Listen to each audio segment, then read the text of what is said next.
we as a collective society, I think, are just experiencing a throwing off of equilibrium as we speak, because we're so caught up in the way we think things should be and the way we want things to be, and our narratives and our ideas of ourselves are all like just getting in the way of just what is. And as we let go of that and that need for more and that need to be something more than what we are, because we're caught up in the illusion that we are what we think we are, so we can let go, as we can peel back those ideas, like things will get a lot clearer. We'll start to be able to see like what actually should be happening or needs to be done by us as just pieces of reality, as fragments of reality. It's like once we get all of those narratives out of the way, like naturally it will just arise from within us. Like we will be embodying the reality of what needs, I say needs with like tongue in cheek, like needs to be done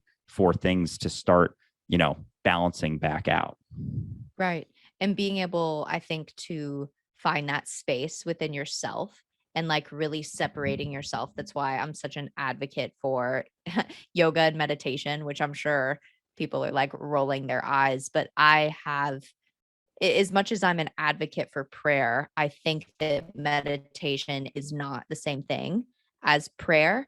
I think that a prayer is more like a petition and meditation is more like a receiving, and being able to be still and being able to say like, this is how I view the world outside of myself, and not having the assignment of how things should be rather than just being the way that things already are. You know what I mean?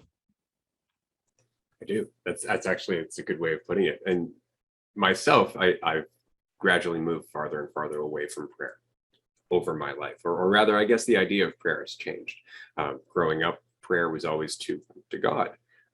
As I've grown up and recognized that there is no Ray, I've recognized there is no God. In that, the idea of God is not God, right? And the perception of myself is not myself. And so, who am I talking to, if not myself? Right. So it's just like anything. If I perceive a need to pray for, if I perceive a lack to pray about, I'm just creating that for myself. Right. It's like that, the expression, I would rather reign in hell than serve in heaven. Right. I'd rather think I have control and suffer for it than just let go. Right. And be one with everything. And